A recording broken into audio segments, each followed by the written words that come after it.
Good morning. Morning. Um, welcome to our online participants, and welcome to you all here at the UN in Bangkok.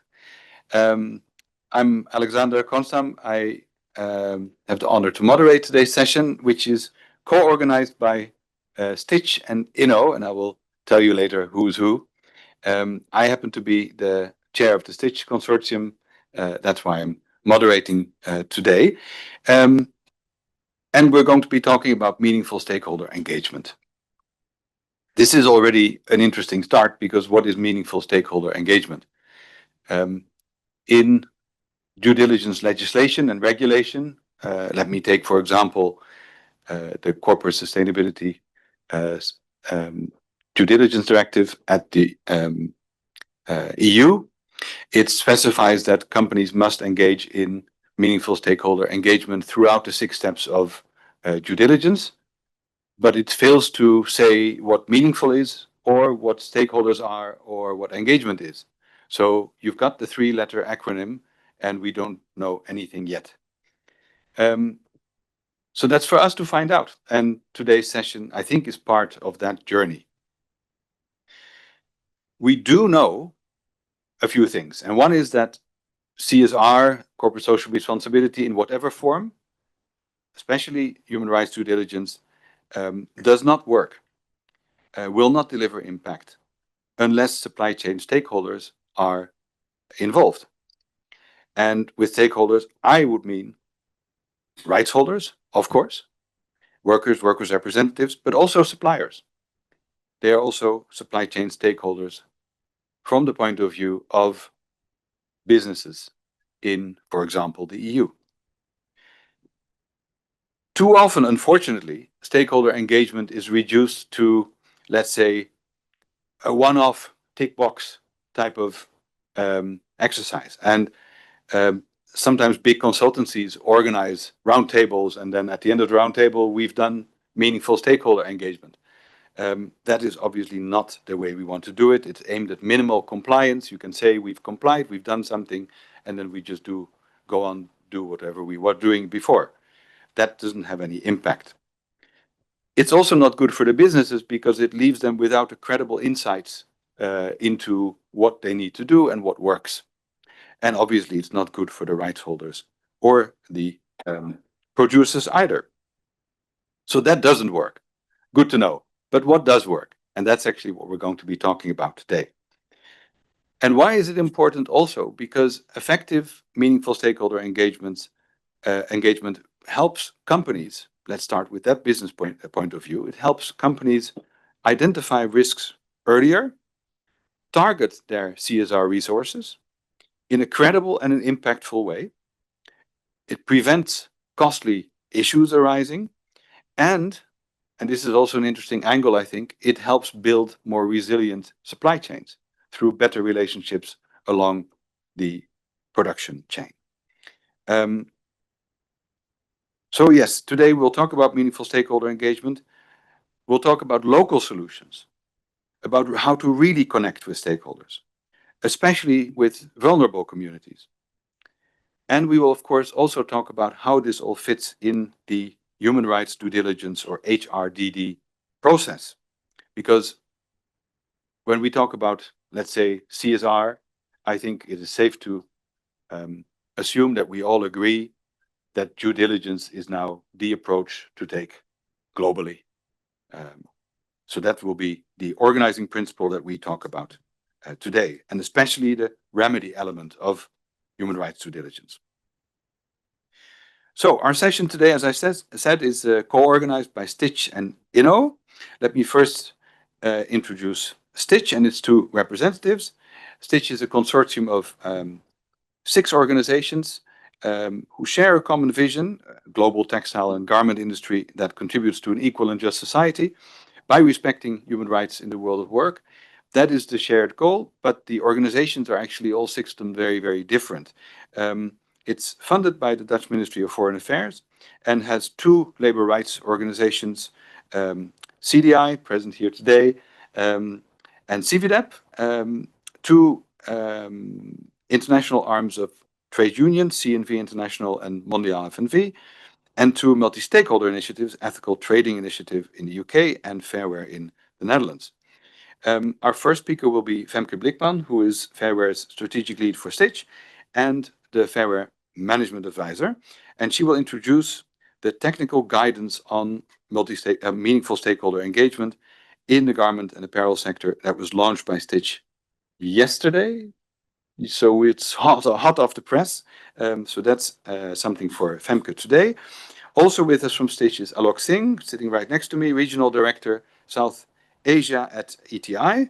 And I think Alok will be speaking to the essence of MSE from his own vast experience and expertise in the field. On the other side of the table, but very much together with us here, is the Inno team. Dee Lee, founder of Inno and fellow of the Asia Society, a real human rights defender here in Asia, and Ais Huang from Inno China, director over there, both veterans at Inno, I would say, however young they still are. And we also have online, I hope, Dimitri Kessler from your long-standing partner, the Economic Rights Institute. And Inno is one of those rare organizations that really works with communities and local solutions. And I think it's very important to hear from you about that experience. And it is nice to be together with Stitch that sort of connects it back to the global processes that are going on. So we need all of that. And it's very difficult to get all of that at the same table. And we have that here today. We will have some time for Q&A as well at the end. That will be, yes, please share. If you're online, please share your questions in the chat and somebody will be trying to pick them up. So without further ado, let me go to Femke. Femke, please, the floor is yours. Yes, thank you, Alexander. Good morning, everybody. Good to see everybody in such an early morning in Thailand, and also online, everybody. Good morning. Thank you for this introduction. And we're talking about the field of human rights due diligence. I think it's for all of us. It's not new. It's there already since years, and it used to be a voluntary process, but now it's gaining more momentum into much more mandatory. So what you already said, the CSDDD at the EU, it's going a bit back and forth with the Omnibus, the German Supply Chain Act already enforced 2 years ago. I think here in Thailand, there are also regulation plans to have HRDD as a mandatory legislation. So it is maybe not as fast as everybody wants to be, but it will come, and it is already gaining momentum. And more brands are trying to implement HRDD into their processes. Core to human rights of the HRDD is, of course, respecting human rights of all involved stakeholders. So it's if it's implemented in the right way, all the balance of the power will be much more balanced, and everybody who's involved in a whole supply chain will benefit from it. So it's for the rights holders, it would be a really good benefit, but also for the brands, what Alexander already mentioned. The supply chains will be much more resilient, sustainable, and robust. So for the reputation management, it's also a really good boost. What you said, HRDD, it's encompassing the 6 steps of the OECD steps, but in all 6 steps, what is really key or crucial to implement the human rights due diligence is meaningful stakeholder engagement. We think only with having all the stakeholders involved, you know which risks and potential harms to identify, which to prioritize, what should be the solutions, and how to really have a process of improving the supply chain one by one step at a time. At the same time, we don't want each brand to reinvent their own wheel on how to really meaningfully engage with stakeholders, how to do that, not one by one, brand by brand, supplier by supplier, because also this garment sector and a lot of other sectors, it's just too fragmented, and you, as one company, you don't have the power to really change the whole environment. So we really, as Stitch, we stand for collective action to really harmonize all the different standards and to join forces to really together make that change. So as Stitch, we came together. We have the 6 organizations, and with the 6 organizations, Alexander already introduced us, we really cover a lot of the most important garment countries in Asia, but also in Africa, Eastern Europe. We cover all the different supply chain actors. So we have the trade unions, LROs, the MSI. So we have all the contact with a lot of business associations, suppliers, brands, other MSIs, also global unions, local unions. So we cover the vast network of in the sector. So we thought, let's come together and really come up with a solid framework for meaningful stakeholder engagement. Thanks, Nicole. I'm just thinking I have also this thing. It's good that you are helping me out. So in February last year, we launched a framework. That's a sector agnostic framework. So for all sectors, we identified those 5 key principles and how to apply those in the 6 steps of the human right due diligence process. So the legitimacy, who are the rights holders? Who are the right representatives of the rights holders? Accessibility, how as a brand you can make sure that the right stakeholders have the right access. That doesn't only mean like access to link, but also language, cultural, on all different things, how to really make sure that everybody has access to the right information and to each other. How to make sure to have a safe space. That's also, it's a process, HRDD, as well as meaningful stakeholder engagement. So it's not always easy to build that trust and that safe space, but it's also, we show how to start creating a safe space. Equitability, of course, really important, and that's crucial to really have a seat at the table and then also have a meaningful seat at the table. And of course, respect. So how to apply those 5 principles in your meaningful stakeholder engagement in a framework that was launched in February, we already show it. And then we moved on. As Stitch, we thought we also want to have to develop a technical guidance specifically for garment brands. So that's much more for that. And then yesterday, actually today, we wanted to say it's now launched, but because of the time zone, we launched it yesterday. So to make sure that for you all, it's already available and you are the first ones to show it. I think the next slide is the QR code. I would not like to invite you to check it now, but you can scan it and skip the next session and already read the technical guidance. So this is for garments specifically. It's we developed it especially for the brands, of course, but also other stakeholders can really benefit from it. So the governments can really use it on how to integrate it in their policies. CSOs, trade unions, factories, they can all see how meaningful stakeholder engagement should be done. So what role can they also play, and maybe how can they also bring it to the table? So it's really, I think it will cover for a lot of different stakeholders across the supply chain. And with this, we really think if you apply it well, it will, first of all, benefit the working conditions for the workers themselves, but again, also for the brands. It will mean trusted relationships, much more a real partnership with the factories, with the other stakeholders, with the, in the end, also trade unions. It's, so what to expect in the guidance? I won't go through it one page by one, but there are 3 main sections. The first one, why is meaningful stakeholder engagement important, especially in the garment sector? Here we will describe what is specifically important for the garment sector. Why is it so? It's very fragmented, for example.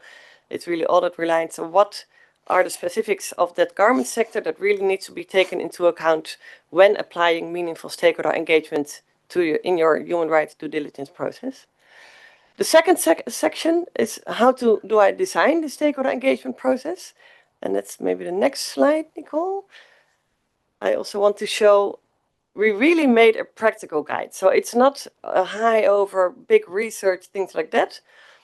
But it's also not a tick the box exercise, of course, because human rights due diligence is much more than that. It's really a thorough process to go through it. We made it, we added a lot of case studies in it, a lot of tools, a lot of links to resources, not only resources from the Stitch partners, but also resources from all other of our partners. A lot of case studies just to know how did other people, other brands do something, also learnings, challenges. So here you can really see how we take each brand step by step by the hand from how to implement meaningful stakeholder engagement. You see it 1, 2, 3, 4 per chapter. You see some introduction, some tools, some guidance, some resources, and how to do it yourself.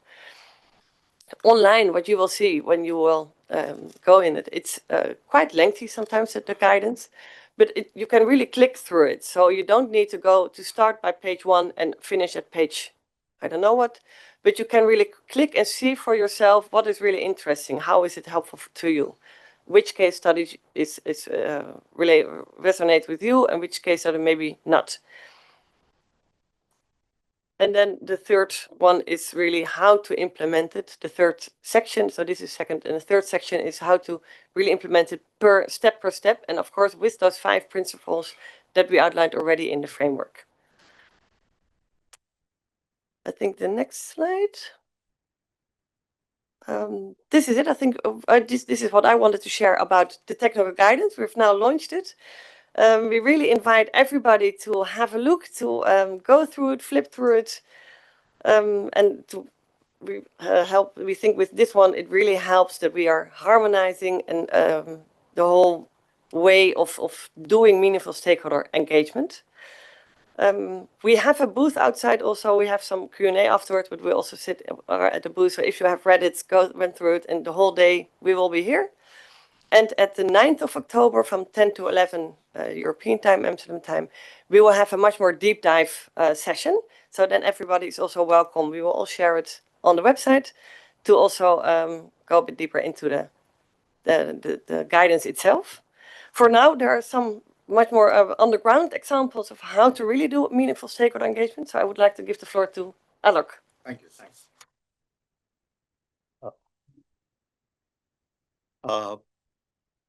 Good morning, everyone. I'll basically be talking about some of the pieces of work that we have done, especially specific reference to one such meaningful stakeholder engagement by creating a forum in Tamil Nadu. But before that, I have been involved in multiple such initiatives, and I'll share that in one of these sandstone supply chain way back in 2013, we had a meeting of stakeholders, and the first day it was brands and suppliers, and next day it was suppliers, NGOs, trade unions, and the brands. And for me, that was a lesson when the suppliers refused to go into a room where NGOs and trade unions were. And that itself, created, or it painted the whole picture of mistrust that exists across different stakeholder groups. And that is something which is very critical when somebody is working around bringing stakeholders together for any meaningful engagement. How do you actually bind these stakeholders together? What kind of uh, low hanging fruits that you can start with? And second, again, lesson from there was also that you need to bring stakeholders together on a particular topic or a subject rather than keeping it completely open, which then becomes a fist fight. So somewhere, with that being in the background, uh, we were looking at how do we start looking at some of the issues and challenges that exist in Tirupur cluster of Tamil Nadu, which is a big textile cluster. And it has been known for all wrong reasons. A lot of issues have been highlighted in media, a lot of research studies. But then, how do we create solutions? And that's where, we were looking at this whole approach of bringing stakeholders together. Now, I would again caution here to the companies when we are talking about meaningful stakeholder engagement, it is not a one off meeting. So I have seen many companies actually, hiring consultants or consulting firms wherein they'll invite stakeholders for a day or two, and then that would be labeled as a meaningful stakeholder engagement. Any meaningful stakeholder engagement has to be a continuous process because the issues are dynamic in nature. Today you may have, a couple of issues that are coming up. You start working around that. 6 months or 1 year down the line, you may have, set of other issues coming up. By that continuous engagement, you are able to interact and work together collaboratively to also address emerging issues coming up in the supply chain as such. So this Tirupur Stakeholder Forum again is a locally led multi-stakeholder forum which has brands, manufacturers, including the government. And it was launched in 2023 as part of the stitch work that we are doing in the region. What was more important for us was that this was launched in 2023, and then we wanted to have a further meeting to set out agenda and objectives for this forum as such. So what, based on our previous learnings, what we started doing was having, individual caucus meetings. You can see that in pictures that, we had separate meeting for NGOs, separate meeting for unions, separate meeting with brands, basically to understand their expectations. When you are convening a multi-stakeholder initiative or forum, you need to work around the expectations which every group has.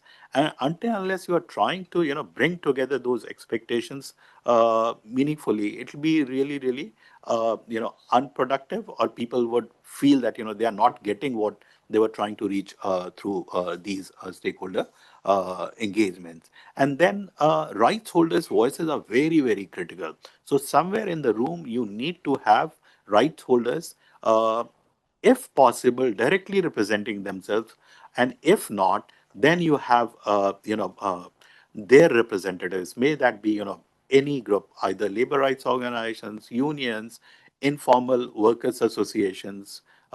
That their voices need to be captured, and that's where again in a factory context, you also have HR managers, which are very, very critical.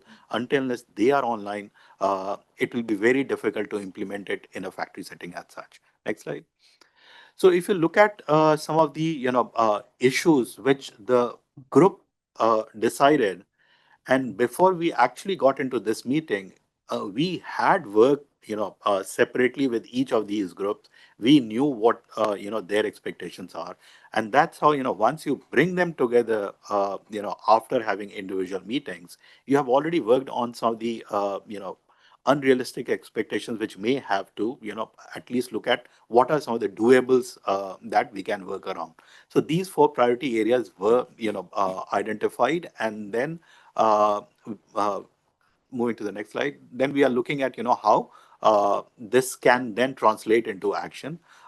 So far, on the whole gender-based violence and harassment, we are working with UN Women, and again, I'm very happy to share that there are policies which have been developed as part of this activity, and has been adopted by the government as a standard operating procedures as part of any case around sexual harassment or sexual violence across all sectors as such. Uh, Again, on the migrant workers, a draft policy has already been drafted, which is again pending with the government for their inputs, and also to ensure that there are criteria set by the government for recruitment agents who bring migrant workers in this particular cluster, so that at least we are able to look at some of the challenges which migrant workers face. Next slide, please. And yeah, so somewhere we need to understand that meaningful stakeholder engagement is not a one-off process. As Stage Consortium, we have also piloted a meaningful stakeholder, engagement piece of work based on the framework that we developed, and we are looking at how do we take it to different other clusters. I think which we'll be continuously be exploring and taking this forward. Thank you. Thanks, Alok. That's very insightful, and I'm sure there will be questions for you later on how you actually did that. Let me move to the Inno team and your partners online, please. Okay, good morning. I'm Ice Huang. From Inno Community Development Organization, we work on the ground directly with workers in supply chain across Asia. And this past year alone, we helped deliver 15,700 concrete remedies and resolve over 500 grievance cases. I'm speaking to everyone in this room today, maybe business leader, policymakers, and my fellow advocates, because while we see these programs on the ground, we also see a big problem. In many brands, shining reports and strong statements, we read story about it promise to be fair, but for the workers who make our economies run, these stories don't feel true. We all are facing a problem of distance. Many brands' main offices and headquarters are far from the home workers experience every day. This distance creates a big failure in two things: a failure of real connection with workers and a failure of local remedies that people can actually have. Remedy focuses on headline grabbing disaster, but it ignores the silent crisis of daily human rights violations that grind workers down, one injustice at a time. Like a supervisor denies emergency leave to a woman who just had a stillbirth. A manager steals a few dollars from every paycheck. These aren't big enough for a national level lawsuit, but they destroy lives. Your corporate hotlines and government complaint systems are too slow, too remote, and too bureaucratic to handle this reality. For these workers, their remedies don't exist. Next, please. We need an alternative. We need effective non-judicial grievance mechanism. Let me be clear about why our current system failed. They are designed to exclude the most vulnerable. Next, please. Look at this picture. These are workers with hearing impairment. Their mother language is Chinese Sign Language. Tell me, how does the state-of-the-art AI-powered SaaS platform help them? How does the anonymous telephone hotline work for a woman who could not hear? It doesn't. Most of these workers are low level of education. They can't navigate complex complaint forms. Multi-million-dollar compliance systems have been built that are useless to every people who need them most. This isn't an oversight, it's a deliberate design choice that guarantees the silence of the most vulnerable. This is the definition of fair stakeholder engagement. Maybe it will help us understand the meaningful stakeholder engagement. Next, please. The solution is not another app or a longer COC. The solution is localized remedies, and this isn't just a buzzword. It means three concrete things.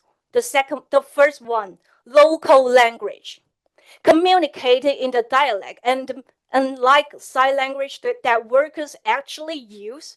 The second point is local resource network. Leverage the power of community-based NGOs, local unions, and social leaders, that people who already have the trust and the networks to get things done. The last but not least, decided by the local team. The brand local team knows more than the headquarters when the remedies need to be delivered locally.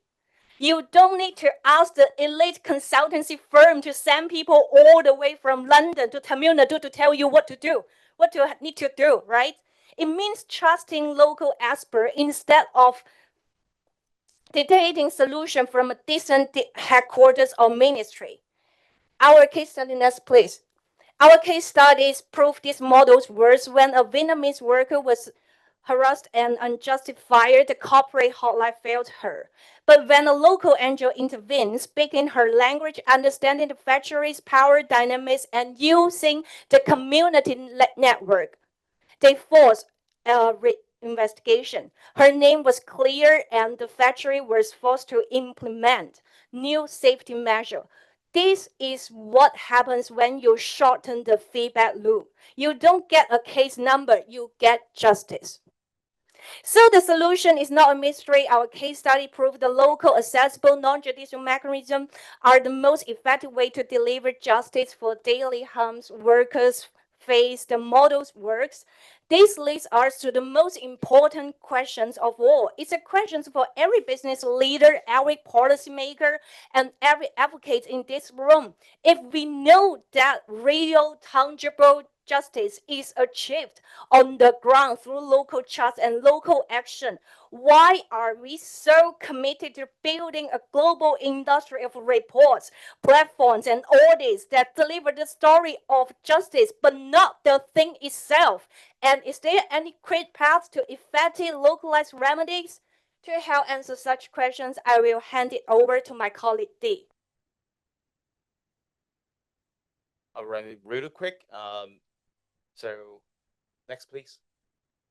I just wanted to run through the what makes a successful localized remedies. So why do we need localized remedy? Maybe we have tons of different kinds of reasons, but efficient. I put efficient, but actually I just want to say cheap. Imagine if you want a very experienced facilitator coming from Europe, United States. Imagine the first class flight, the person date, and the local, remediator. He or she, most of the time he or she is getting probably like 200, 400 euros a day. It doesn't mean a lot to the headquarters. But nowadays headquarters are feeling very comfortable to send people in such a high price from the headquarters to the Tamil Nadu or Bangladesh to resolve the things that he or she could not know at all. So that's what I reckon. Why do we need the localized remedies? That would be like cheap. Second, please. What stops us from localizing the remedies? It seems to be the headquarters to the local team. It's thousands of miles away, but it's more distance. I mean, I call it a light year distance. Most of the time, because we work with a lot of the local team, on the ground, local brand team on the ground. They always complain, why do we need consultancy all the time from headquarters? And in the meantime, the team locally could not have any decision power to decide which route we should go, which one we should hire, who we should hire as a facilitator. So that's the distance. Greenwashing. Imagine that there are many grievance mechanism toolkit, the app, the SaaS, the AI. Many of them sometimes offering free service to the brand. The brand will say, okay, why don't we just use free instead of hiring someone, being someone on the other end of the phone. Luckily, our co-host partner here, Fairway Foundation, always use an in-person, answering the mechanism. So we can share a lot of what's the burns, and when we communicate with your members and with our partners. Nowadays, these apps are totally heavily invested by the financial institute. Imagine they're using this information to protect, to stabilize the stock exchange, or maybe sometimes if I got a very negative information, I can short my own stock, and this happen on daily basis. Greenwashing. So I'm not saying these app or toolkit are they wanted to be greenwash, but nowadays, objectively, subjectively, now they're being the toolkit of the greenwash. Next, please. The timeline. Many people. This is a cheat sheet if you really want to do a successful, localized remedies. Time frame, not 7 days, not 30 days. It is now, because when the worker talk to you about the back payment, the human rights violation incidents, he or she will always talk to you about her cat. I miss my father. I'm so totally suicidal because I feel lonely. When when the worker reports something, there's always million things around this thing. We cannot sit there to say, okay, I'll talk to you in 7 days. Just most of the time, these are, the tech app for grievance mechanism is therefore, I will talk to you in 7 days. I'll talk to you in 30 days. Now is now. The second thing is identity. No one wants to be the hero. I admire many of the workers who post a sign in front of the camera saying they pay my salary back. I want to do this. I want to do that. But most of the time, 99.99% of the workers wanted to stay in the same factory while getting their rights asserted. They would just put it anonymous. And the third thing, cultural safety. Don't send me survey in English. I saw the Burmese workers factory, no, Cambodian factory. Some of the consultancy firms send the survey to the workers in English, and everyone's just in shock. And so most of the time, do whatever you want. You can't read this ticket. So someone who knows my language and my faith to create some sort of a cultural safety. With whom? Leave the special case to the specialists, especially when it comes down to gender-based violence and child labor. Employees' role, set them apart. When the employer, when you go into the factory, there are like a HR, there are like a CSR managers, the factory owners, directors, things like that. Set them apart. Don't always put them together, because most of the time they will, collectively make this some sort of a sole power to fight against any remedies. Set them apart, to talk to them. I need you to do this, I need to do that, but never put them in the same meeting room in the very first place. I'll hand over to Dimitri. You're online. Thank you so much for joining this session at the time, what is 3:40 in that moment in London. Thank you. Yes, hi. Does everyone hear me? I can't hear a response. Yes, we can hear you, Dimitri. Right. Yes. Hi, good morning. Okay. So, good morning. So let me, I will try to be very quick, and I've been asked to sort of give very practical comments. So that will be the theme here, is to be practical and hopefully useful. Just to set a little context, the Economic Rights Institute exists in a kind of curious place in terms of this discussion about local remedy and sort of support from more remotely.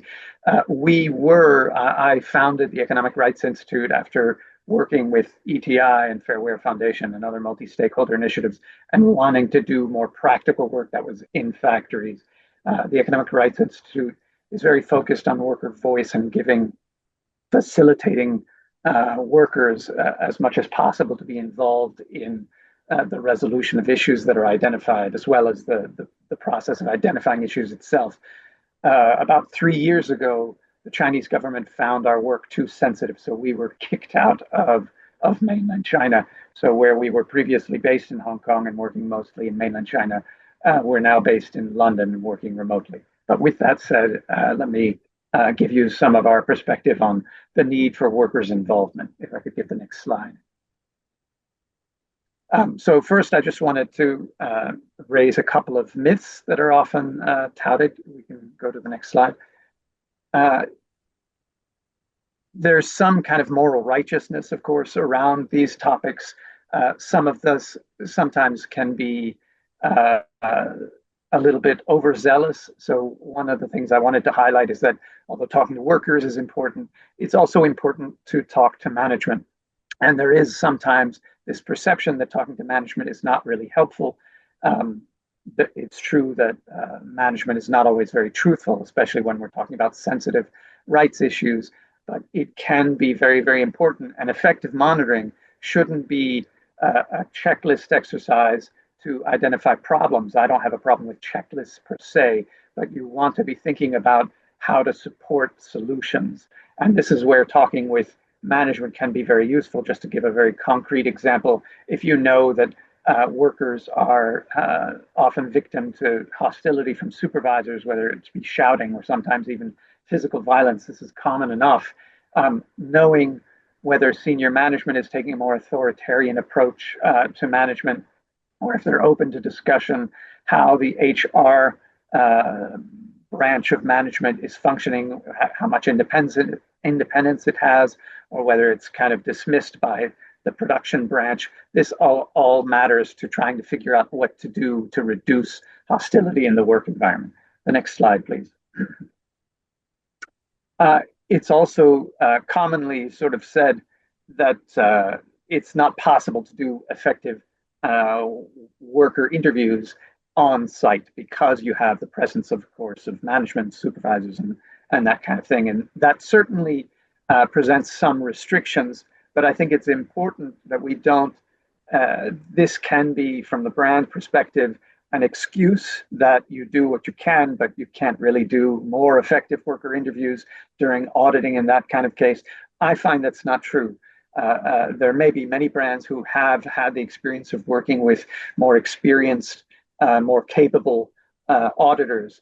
And even from within sort of consulting businesses, when people give the cues to workers that they genuinely care, that they genuinely want to know the problems, that the process of monitoring is linked to a likely positive response that will support workers appropriately, that tends to open up discussion. It may be not as free as offsite interviews could be, but there is a lot to do. So just as context for my next comments. Next slide, please. So I also wanted to note that there are some issues that where it's possible to do something without worker involvement. Next slide, please. So with OHS, although there is a side OHS systems that really requires understanding workers' perspective. Do they understand the policies? Do they understand the risks? How are they actively adapting to those risks in real time? There's a lot that is beyond workers' knowledge and expertise. So that's something where there is some useful monitoring done without workers. Next slide, please. Discrimination. I'm mentioning this even though, although discrimination is obviously part of everyone's codes of conduct, there's very little work done on identifying it. But this is, even with workers' involvement, this is a hard issue because the people who are discriminated against are often not available to projects, to interviews, and that kind of thing.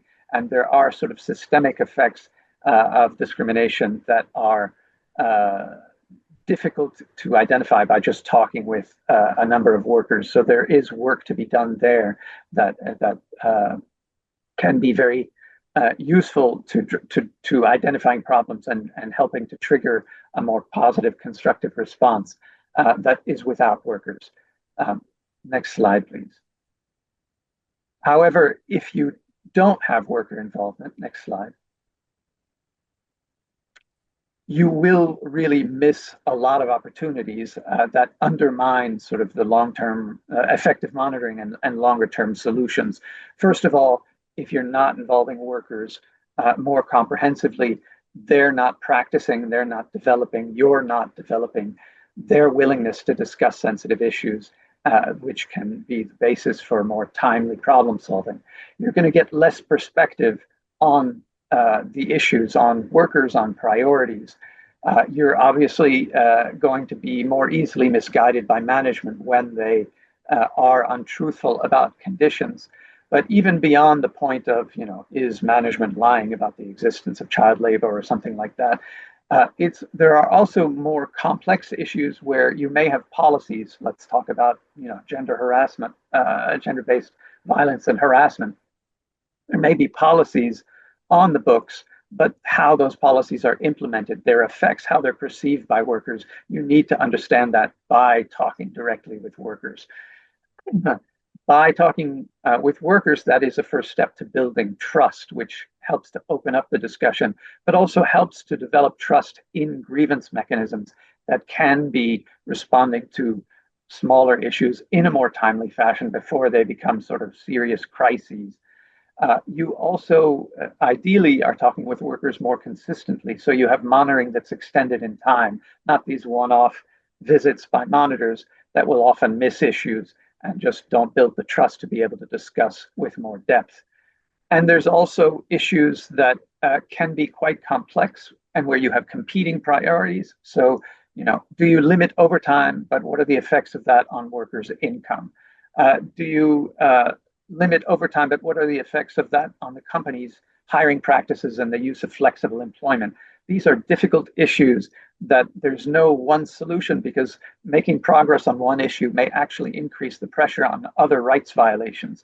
So having workers involved gives you some sense of seeing the diverse perspectives and coming up with a better prioritized plan for moving forward.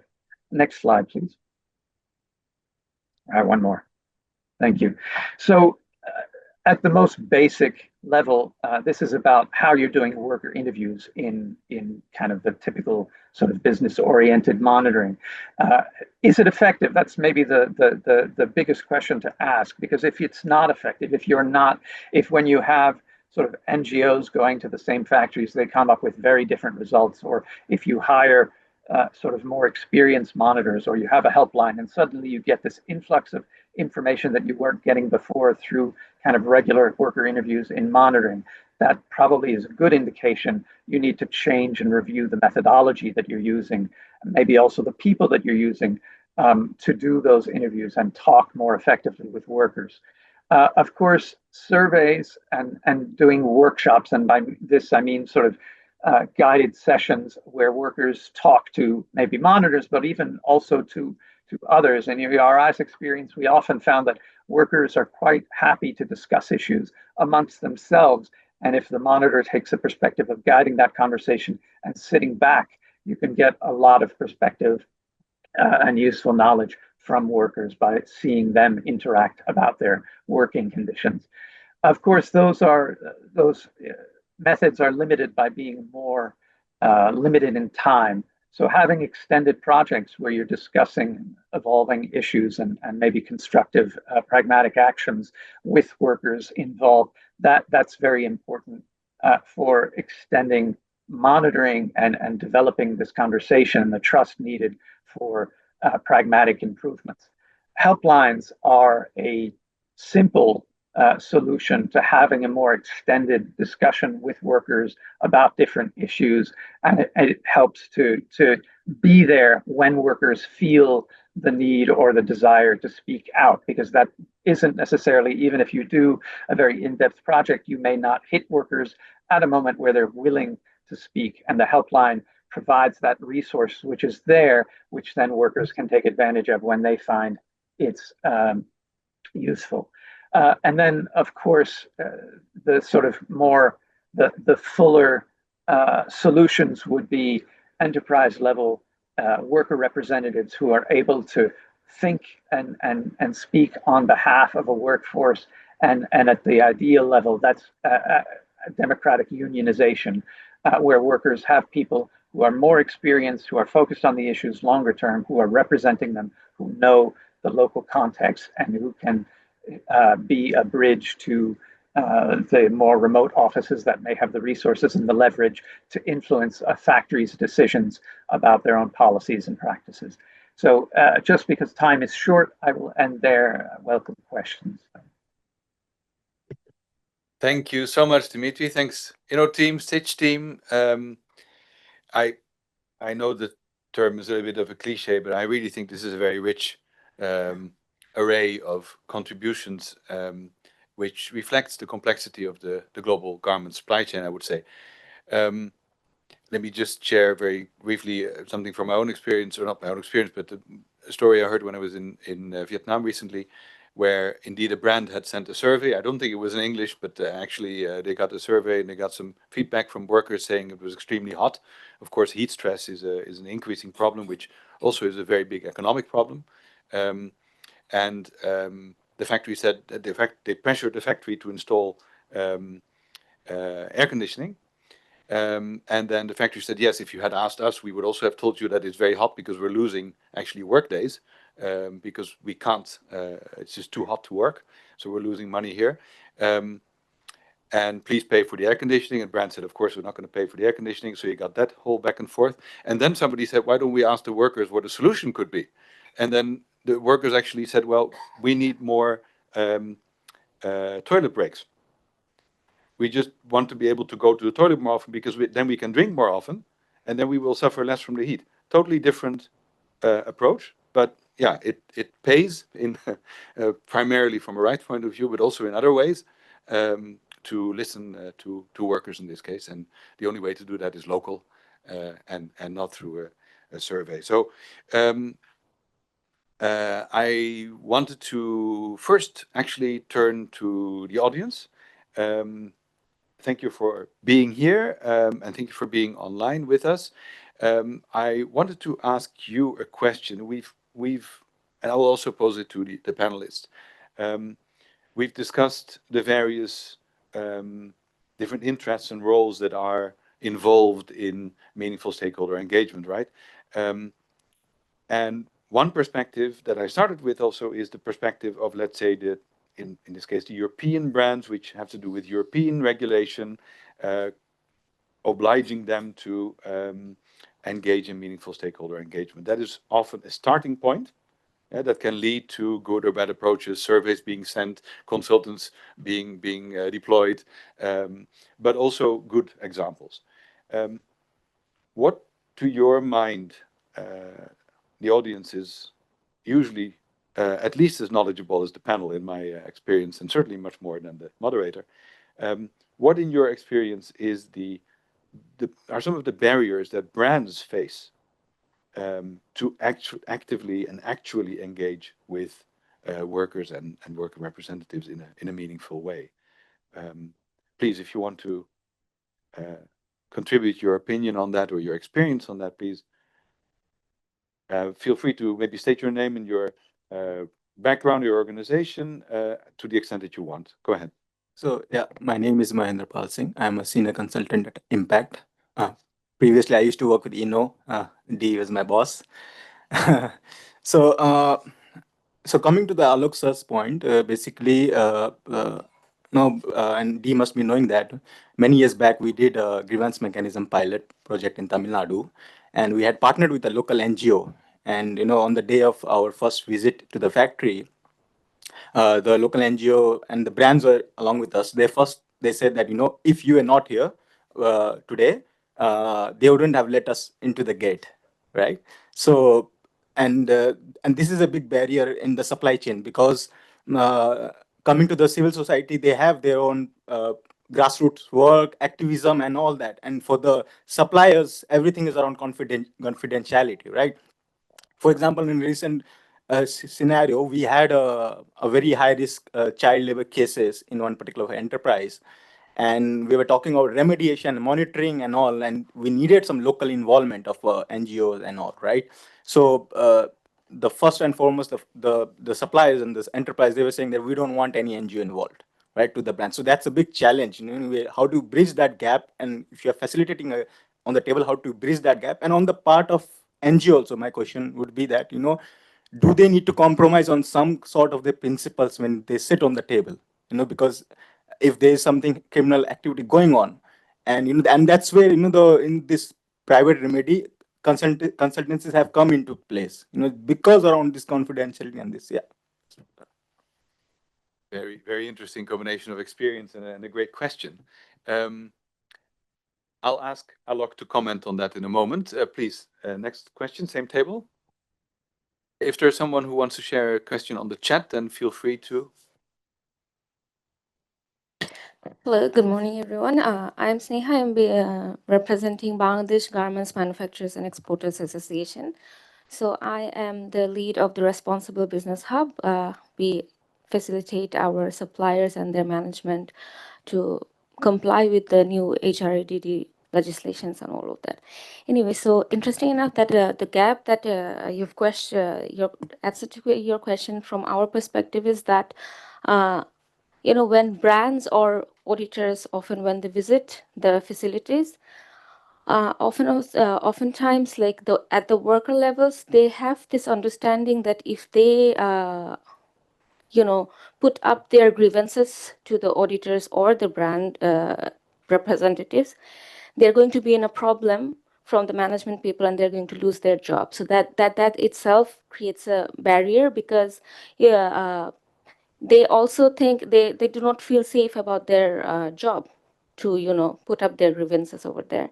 And when in this sort of sessions, often of the times the practitioners are also not very actively participating. So, and even if they are, it is also their job for the management people. So there's also a gap from there's a gap from the workers and the owner level as well sometimes.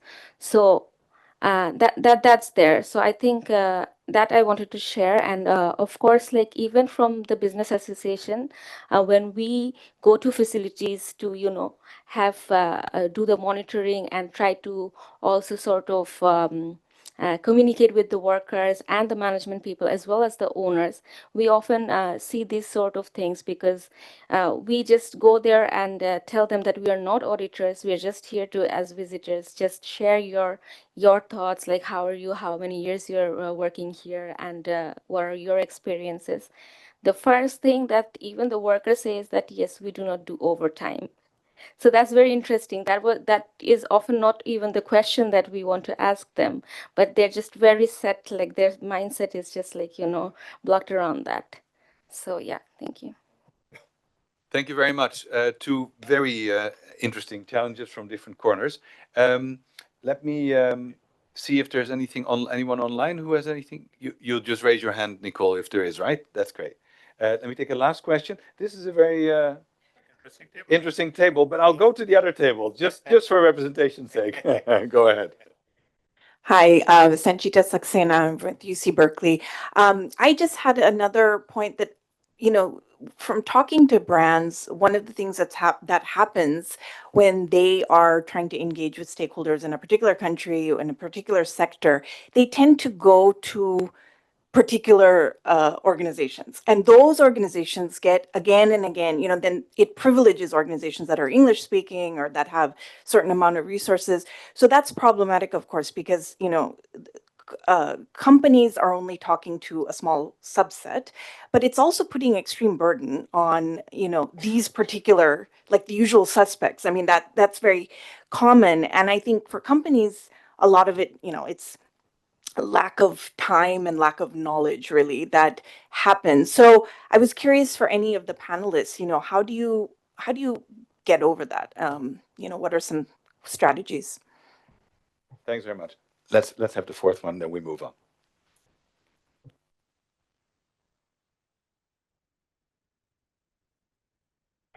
Thank you. My name is Alison Corkery. I work with an NGO called WeGo. It's Women in Informal Employment, Globalizing and Organizing. And our constituency in the garment sector is home-based workers who are receiving subcontracted work from factories on a piece rate basis, often on very precarious and very exploitative terms. And given their identities, a real issue of structural discrimination. So to answer the question that you posed to the audience, I think two things to highlight for us is the fact that workers are not in factories, they're dispersed and isolated in homes. And job insecurity is an even more pronounced problem when you're subcontracted on a piece rate basis. But a even bigger issue is the fact that because they're not employees, they're generally not entitled to unionize and therefore not recognized as social partners in tripartite structures. And so some of our research has focused on what are the alternative models of representation for this category of workers. And we've found that often alternative multi-stakeholder structures that have been established aren't really able to address the really pronounced power asymmetries between this category workers and other stakeholders because they lack strong procedural safeguards around the way these spaces are designed, but also the outcomes of the discussions don't result in binding agreements in the same way as a formal collective bargaining process would. So I'd be curious to hear the experiences from the speakers around how you've navigated some of those dynamics in the spaces you've been part of. Thank you. That's a rich array of questions as well, and people posing the question, I should say. So we had the first question about how to get NGOs. That's one of the barriers, or how to get NGOs around the table. Sometimes factories won't be interested to talk to anyone unless the brand is behind it, as a customer is coming along. I've had that experience myself as well. Alok, maybe you could comment on that. So maybe I'll pick a couple of questions, including the home worker one, which is very close to my heart. Sure, please do. Yes, yes. I started my career working for home-based workers, so I'll be happy to respond to that. So in terms of the whole question of, this whole engagement when it comes to, one-off factory visits and all, it will always be a challenge. And that is where I'll say that, meaningful stakeholder engagement framework and the guidance becomes very, very important. It lays out as to how, this needs to be a continuous process. The moment you have one-off, then, that tension would always be there. The factories would be imagining that, when is this NGO going out of the factory? Because their role then finishes. What we need is a continuous process where they start meeting continuously. I'll again, use this example of sandstone. Uh, in 2012-13, suppliers didn't want to go into the room of, NGOs and trade unions. And in 2016, they all agreed to register themselves collectively as an NGO, which is called State Forum for Natural Stone. And it still continues to operate. So look at the kind of, engagement that they have been having over the years. And that's the kind of structure that one needs to build, where you are not meeting one off, but you are meeting on a regular basis and discussing. So that reduces the mistrust that exists, because there's a huge mistrust which exist among different stakeholders. And once you start engaging, you understand each other's perspective, and then a lot of good work can actually start happening from there. So the answer would be that there needs to be a facilitating agency, because brands, it will be really difficult for them to start reaching out to all vulnerable groups and all. So some good facilitating agency which has credibility can come in terms of bringing stakeholders together, and then take that as a continuous process, not one off.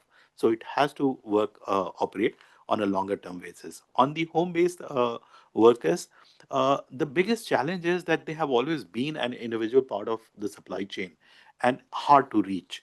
Many a times, what would happen that for the care, or for the need of better monitoring, some of the brands have given instruction that bring work inside. Now, if you look at among the home workers profiling, more than 70% are women. For them it's a core work, and then they are able to mix domestic as well as the production work. And that's the flexibility that they're working from their homes. Traditionally, again, you'll see there are a lot of women from minority communities who will anyway not be going out. So that work itself, going to home, is a very good opportunity for these women who would rather not have any other employment process. So as companies, what you need to do is uh, create a structure wherein the home workers are identified. You have process to engage with them, and then incorporate feedbacks. During the ETI programs, we had brands every year coming down and sitting with the home workers, incorporating the feedbacks coming in, and that can really change the whole dynamics. Thanks very much. We are, please, and I would also like to ask you to maybe comment on the question from BGMEA, and whatever the question, and I think the one from Berkeley was very interesting as well. Please, Inno team first. I'll run it really quick. Imagine the home-based workers. It's just like they're working in different vessels on the oceans. They are much more like workers in different coal mines. They're isolated. The labor relations are pretty weak, and at the same time, they don't speak the lots of languages. So a social worker approach to for example, like we can offer some sort of a self-support group, supported by social worker. Totally different mentality when it comes down to the compliance, remediation, 3 pillars, and then we can generate more of this united the collective power to engage with the employer. That would be useful, because that is exactly the experience we have in our home city, Guangzhou, where Shein has 30,000 workshops to manufacture the cheap clothes online for Shein each month. You want to add briefly? This one. Yeah, thank you. Also, a bit both the Bangladesh and the Berkeley question. So it is what you say, it's a process. And I think as a brand, you're also responsible. So there are 2 big power imbalances, so between the factory and the brand, and the workers in the factory. And if the sourcing dialogue and the social dialogue, I think as a brand, you can also support the social dialogue. And with that, as it's a process, then you can build trust and respect and make sure that whatever is said there, it will come back in the sourcing dialogue. And that's an equitable sourcing relationship. then they can, as a brand, support, make sure that there's no retaliation. I think that the enabling right is unionization. It's also what you mentioned. I think as a brand, you can see how can you support those kind of discussions as well, because they are also your stakeholders. And the same, it's what particular organizations, and they are overburdened, and other organizations might not be part of it. I think one of the principles in the framework is legitimacy. So it's really up to the brands to make sure that they know what are the legitimate partners or legitimate representatives of the workers. It's their responsibility to find it out. And also, sometimes a misconception, meaningful stakeholder engagement doesn't always mean that you need to engage one-on-one. It can also be online. There's also the first step, the second step as well, risk scoping, can be on national level, can be online. You can find a lot of data already that is available, because a lot of those organizations, they are asked the same questions over and over again.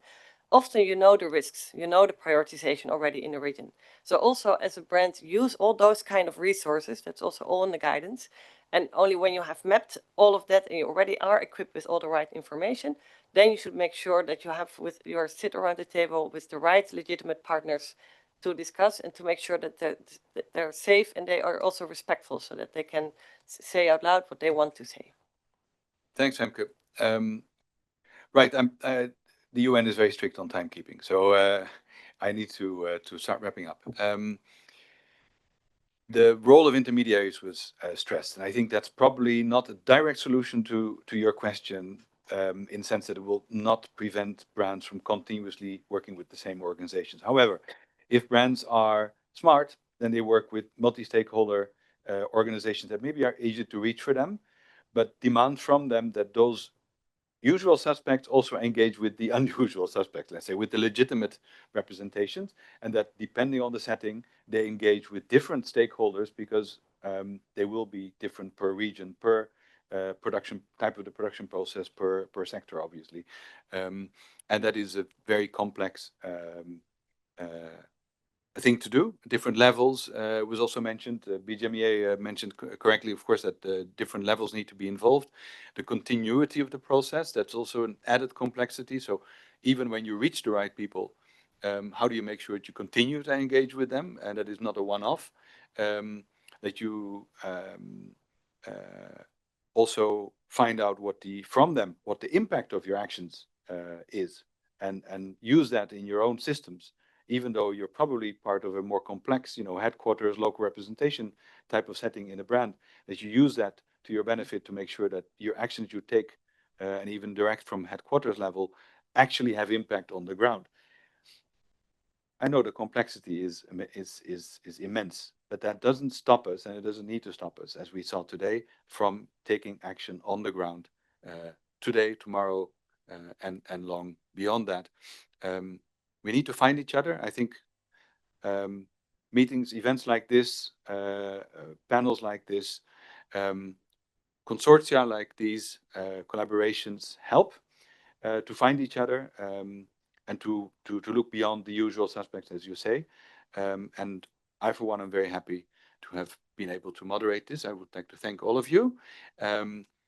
Make sure that you look at the technical guidance that's been published yesterday, today.